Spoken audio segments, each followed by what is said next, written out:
नमस्कार विद्यार्थी मित्रांनो, UGC नेटच्या वेबसाईटवरती एक पब्लिक नोटीस 8 मे रोजी प्रसिद्ध करण्यात आलेले आहेत.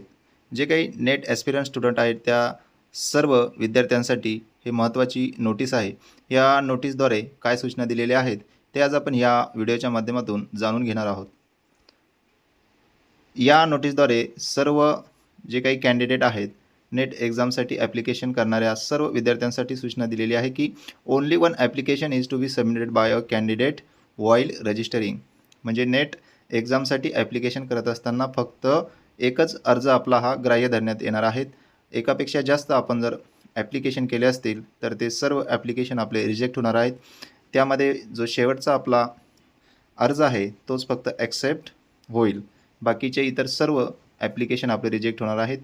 त्यानंतर दुसरी महत्त्वाची सूचना अशी आहे की multiple application for same subjects आणि same candidate for different subject. म्हणजे एकाच कॅन्डिडेटने एकाच विद्यार्थ्याने जर एकापेक्षा जास्त ॲप्लिकेशन केले असतील तरी त्याचे इतर सर्व ॲप्लिकेशन रिजेक्ट होऊन फक्त जो काही शेवटचा ॲप्लिकेशन आहे तोच ॲक्सेप्ट होणार आहे. आणि एखाद्या विद्यार्थ्याने जर अनेक विषयासाठी सुद्धा ॲप्लिकेशन केले असतील तर त्याचे ते इतर विषयाचे सुद्धा ॲप्लिकेशन रिजेक्ट होणार आहेत. शेवटी त्याने ज्या सब्जेक्टसाठी अप्लाय केलेला आहे तोच ॲप्लिकेशन फक्त ॲक्सेप्ट म्हणजे व्हॅलिड राहणार आहे. म्हणजे तुम्ही एका विषयापेक्षा जास्त विषयात PG केलेलं असेल आणि जरी आपल्याला वाटत असेल की सर्व विषयासाठी आपण अप्लाय करावं तर ते या ठिकाणी UGCनं स्पष्ट केलं आहे की आपण एका वेळेला फक्त एकाच विषयासाठी येथे ॲप्लिकेशन करू शकतो.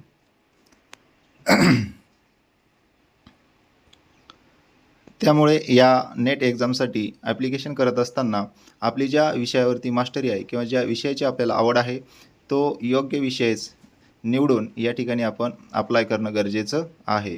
त्यानंतर महत्त्वाची सूचना अशी आहे की candidate must carefully select their subject while filling out of the application form as no changes will be allowed after submission. एकदा तुम्ही फायनल सबमिशन केलं तर त्यानंतर त्यात चेंजेस करता येणार नाही.